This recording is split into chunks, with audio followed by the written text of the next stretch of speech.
Integer নেয় মেথডটা, Boolean return করে। এই বুলিয়ানটা ইন্ডিকেট করে যে আপনি যেই ভ্যালুটা দিয়েছেন সেটা ইন্টিজার না, অড না ইভেন। হয়তো ট্রু হইলে আপনি ধরবেন না অড, ইভেন। ফলস হলে কি ধরবেন?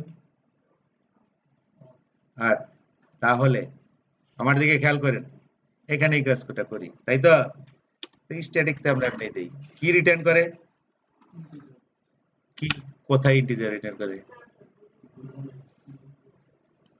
কি রিটার্ন করে? হ্যাঁ,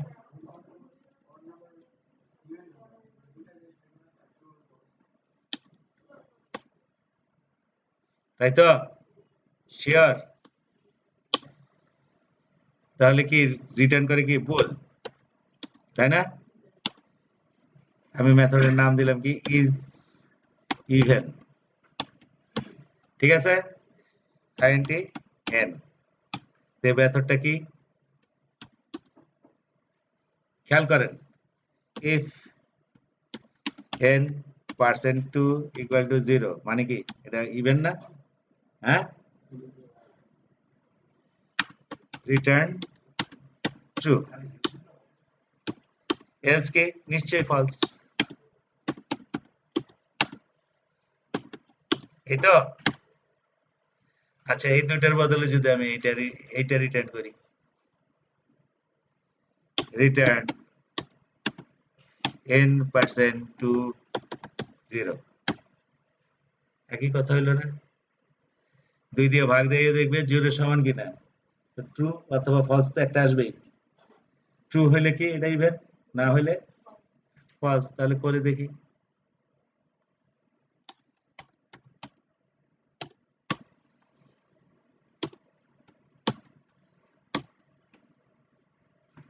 কি বললাম?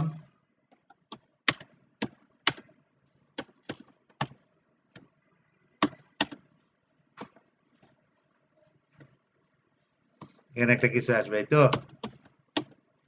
কি দিলাম 10, এখানে কি আসবে বলেন? ট্রু না ফলস আসবে? আচ্ছা, আরেকটা দেখি।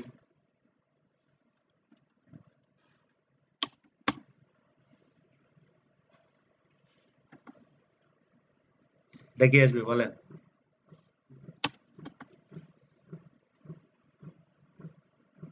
আসলো? হ্যাঁ, আচ্ছা, এখানে না দেখে গেলে এখান থেকে দিই। ঠিক আছে, হ্যাঁ, আচ্ছা, ভালো কথা। এই ছেলেগুলি কি কাজ নাই নাকি? দিনের বেলা এরা কি করতেছে? ফেসবুকে বসে বসে, চাকরি বাকরি নাই, লেখাপড়া নাই। আচ্ছা, এবার আরেকটা কাজ দেই।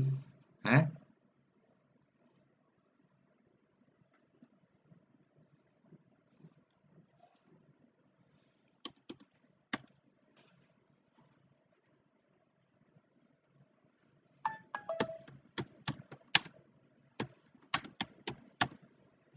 কি বলছে? প্রাইম না প্রাইম না, এটা রিটার্ন করবে। ট্রু হইলে প্রাইম, ফলস হইলে কেমনে করব বলেন? হ্যাঁ, শিওর তো? হ্যাঁ, তাহলে মেথডটা কি লিখবো বলেন?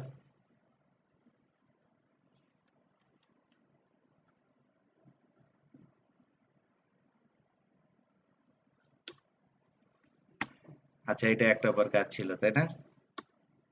1, এটা ছিল 2, এটা ছিল 3, এটা কি 4। ঠিক আছে,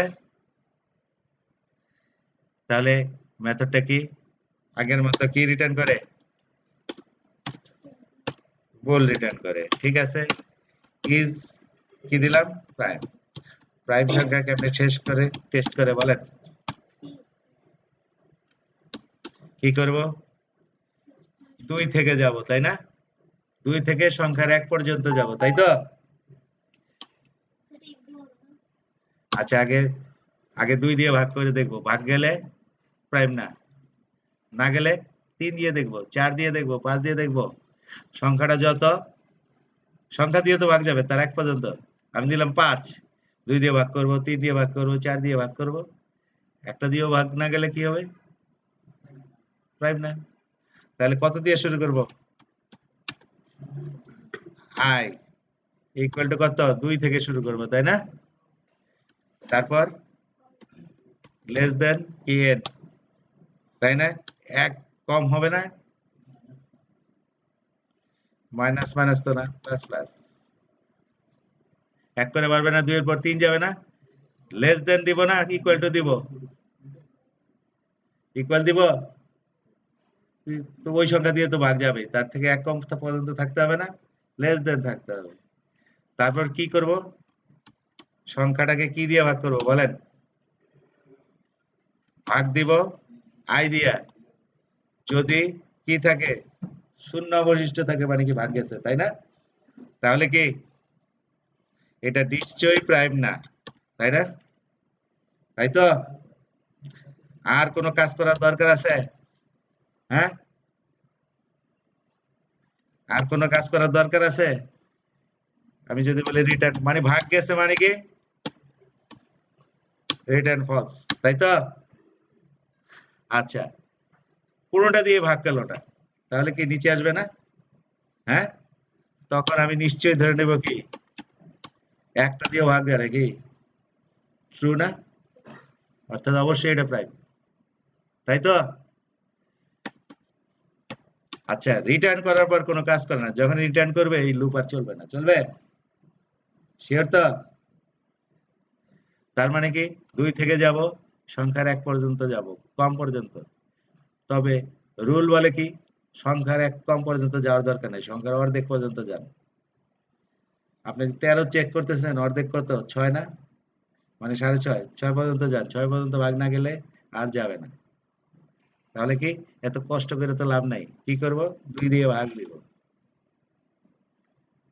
উপরে ইন্টিজার না, নিচে ইন্টিজার না, ফ্র্যাকশন তো এমনি বাদ হয়ে যাবে, নাকি? 13 দিলে কত হবে? 6 পর্যন্ত চলবে না? তার মানে কি 6 মানে 5 পর্যন্ত যাবে, তাই তো? সংখ্যা পর্যন্ত যাওয়ার দরকার নাই। রুল বলে কি অর্ধেক গেলেই, অর্ধেকের 1 কম পর্যন্ত গেলেই হবে। বুঝা গেছে? মানে কি আপনি দিচ্ছেন 17, তাই না? 17 অর্ধেক কত? 8। 8 পর্যন্ত যদি ভাগ না যায় আর কোনোদিনই যাবে না, তাই না? তো রুল বলে কি এত কষ্ট করার দরকার নেই। আপনি দিচ্ছেন 111, অর্ধেক কত? 55। 55 পর্যন্ত না গেলে আর তো করার দরকার নেই, এত কষ্ট করে লাভ নাই, তাই তো? তাহলে রুলটা কি বলে? তাহলে টেস্ট করি আমরা।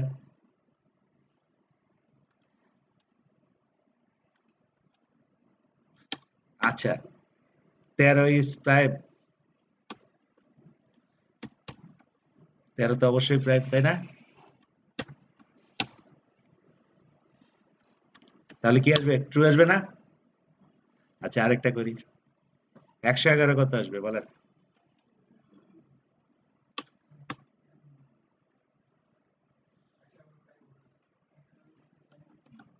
111 কি প্রাইম? 111 প্রাইম না, অবশ্যই প্রাইম। 113 প্রাইম, 37 প্রাইম, তাই না? তাই তো? 17 প্রাইম, 13 প্রাইম, 7 প্রাইম, তাই না? কিন্তু 120 কি?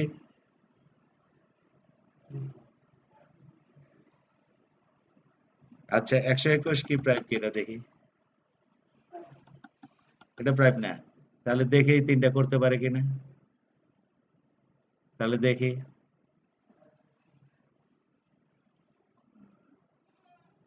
কি হলো? 111 প্রাইম ফলস আসতেছে।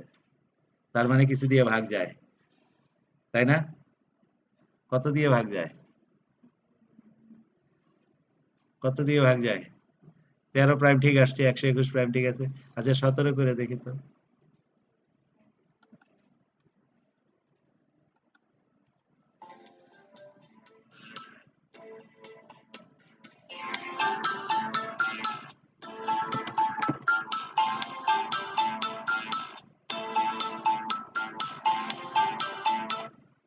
Hello sir. হ্যাঁ,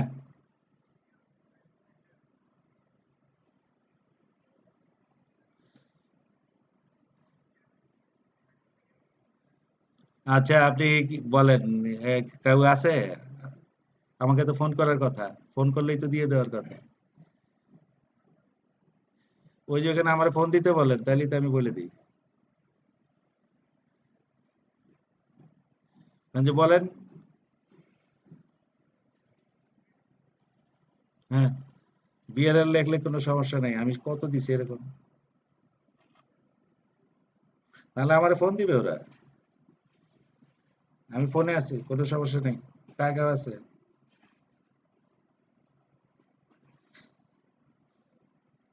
হ্যাঁ, হ্যাঁ।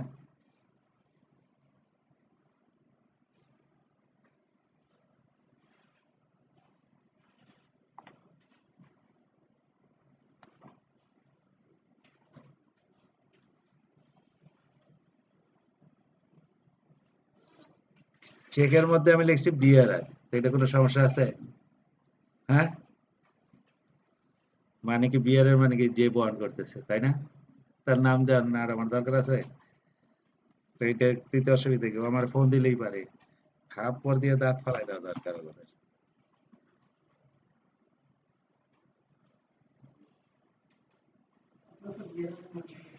হ্যাঁ? লিখলাম না আমি। আমি কে নিয়ে যাবো আমি জানি? জানি আমি? কিসের রুলস আছে? সে সমস্যা হইলে আমার ফোন দিবে। আমার ব্যাংকে এর আগে আমার ব্যাগ নিয়ে চলে গেছে। তা আমার ব্যাংকের সব কাগজপত্র, চেক বই সাইন করা ছিল। এর আগে একবার নিচে ওটা বন্ধ করছি। এখানে আমি বন্ধ করছি কিন্তু কতগুলি চেকের নাম্বার আমার মনে ছিল না। কোনো অসুবিধা নাই। ঈদে যখন আমি সিঙ্গাপুর গেছি, ঈদের আগে ২ দিন ব্যাংক খোলা ছিল না, শনিবার, রবিবার। হ্যাঁ? হ্যাঁ, তা আমি বাসায় চেক দিয়ে গেছি আমার ওয়াইফের, কারণ কোরবানি দিতে হইব। কে যেন আমার টাকা তুলে নিয়ে গেছে। তখন আমারে ফোন করে নাই। এমনি ৫,০০০ টাকা টেলিফোন করে। পরে আমি দেখি যে আমার টাকা নাই। ৩ টা চেক দিয়ে প্রায় ৳১,০০,০০০ উপরে তুলে নিয়ে গেছে। ব্যাংকে গেলাম আমার কাগজ দেয়। আমি কইলাম, "আপনি তো আমার ফোন দিবেন নাকি?" আমার কয় যে, "ফোন দেওয়া হয়েছে আপনাকে পাইনি।" আমি কইলাম, "পান নাই দেইছেন কেন? আর ফোন করছেন এটা দেখান আমারে। আমার তো কারোর ফোনে থেকে আমি লগ বাইর করতে পারি। তাই না? আপনি করেন নাই।" পরে দেখলাম আসলেই করে নাই। আমার টাকাটা গেল কিন্তু। টাকা নিয়ে গেছে, এখন আমি কি করব? ভুল তো আমার চেক সই করা ছিল।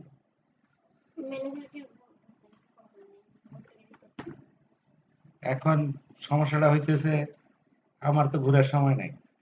তাই না? অভিযোগ করে দিয়ে আসতে পারি। আপনার বাংলায় ইসের বুথের থেকে টাকা আপনি ছিঁড়া বেরিয়েছে।